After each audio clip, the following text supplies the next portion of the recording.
a video studio for our online content. I hope that you've been able to tune in on Sunday mornings at 10:15, whether on Facebook or YouTube or through our website, that you've been able to participate with us and worship. If you have not, those are still available on all those platforms as well. We started a new sermon series this week called Bittersweet, Tasting the Goodness of God When Life is Hard to Swallow. And this is obviously a hard to swallow time in life. And this week we talked about depression. We talked from 1 Kings chapter 19, the episode that we see Elijah, who runs to the wilderness and runs to the cave. And we see how God took care of him and provided for him in his depression. I hope that sermon was a blessing to you. And if you haven't had a chance to see that yet, you can go back on the website or YouTube or Facebook and see that. But today I wanted to address specifically those who are wanting to help. Those who have someone in their life or know someone who is struggling with the darkness of depression. Some of the questions that you might have is just how do we help? How do we carefully and lovingly help those who are running to the wilderness often, who are crawling in the cave? How can we help them in a loving way? We want to make sure that when we do care for those who are in the wilderness or in the cave, that we are actually careful.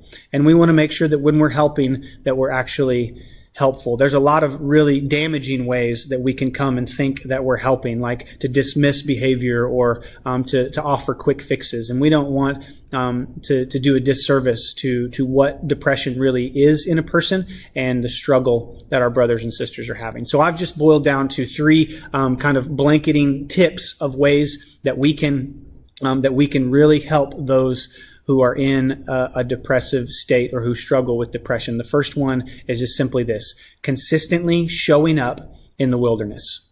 When Elijah went to the wilderness, he went to get away from everything. He was running from Queen Jezebel, who wanted to take his life. He was running from the prophets of Baal. He was scared, and so he isolated himself from everyone.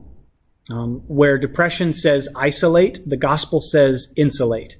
The gospel says, come together as a community, come together and bear one another's burdens. And so as a gospel community, as Christians, when we see someone who is dealing with these false thoughts or dealing with the depressive state, we need to consistently show up in that wilderness with them.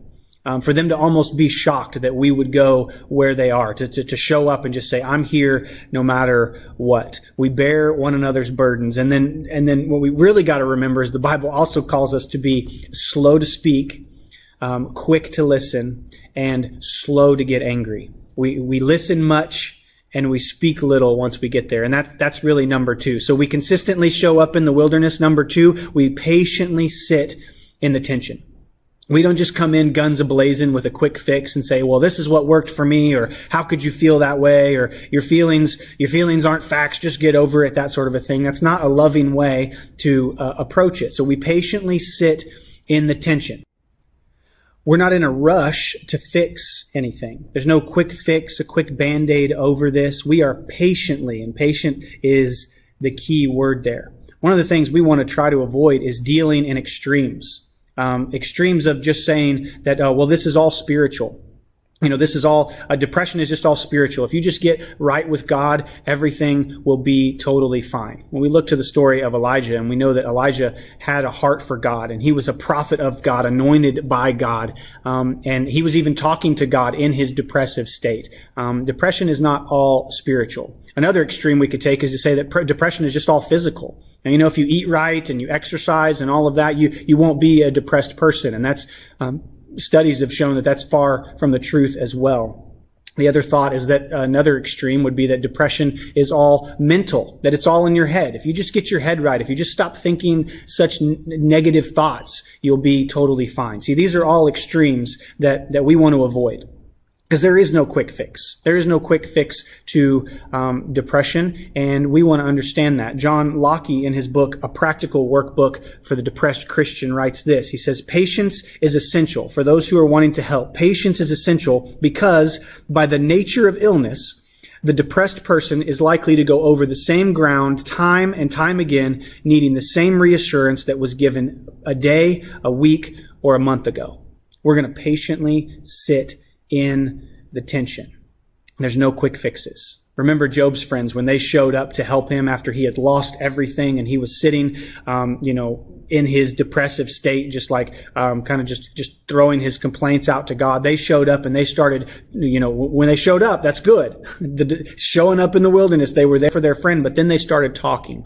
They started giving him really bad advice. They started telling him that, well, this is the reason that you're depressed. This is the reason all of this has happened to you, and everything kind of happens for a reason, sort of a mentality. And that's just not helpful. We're going to patiently sit in the tension with our depressed brothers and sisters and know that we may have to say the same things over and over again. We may have to remind them again a week later, a month later, a day later.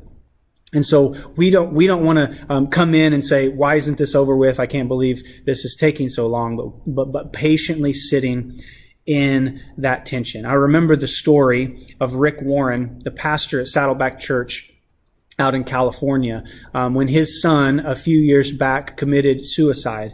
And after that time, the whole church was concerned for their pastor and how they could most help. Well, his small group, they all packed up cots and sleeping bags and blankets, and they showed up at his front door and said to him and his wife, "We're here and we're not going anywhere." They weren't there to give him a sermon or there to give him, some sort of lesson or to throw, some hard truth in their face to just say, it's time to get over it. Back to work, pastor. But they showed up and they just sat in the tension.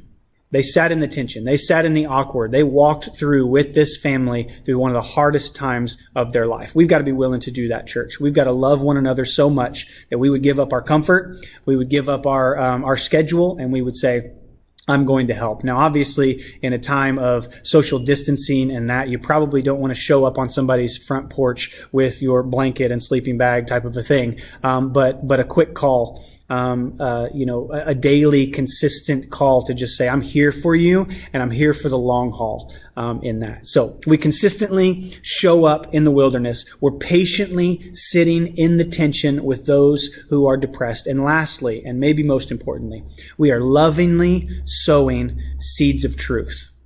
Lovingly sowing seeds of truth. One of the things we mentioned in this week's message was that Elijah was dealing with false thoughts. He thought he was the only one in all of Israel who was still fighting for the good of the Lord. And in a depressive state, you can begin to think that nobody cares. You can begin to tell yourself false thoughts and negative things. Everything is turned negative. And we looked at some of those false thoughts from the book, Christians Get Depressed Too. Lovingly sowing seeds of truth is to help the depressed person combat false thinking. To help them combat that false thinking, to remind them of God's faithfulness, the times when God has been faithful to them, if you have seen those times, and the times when God has been faithful to you, without just saying, well, this is what happened in my situation, so this is how it will happen in yours. We're going to lovingly sow seeds of truth. So, 1, we consistently show up in the wilderness.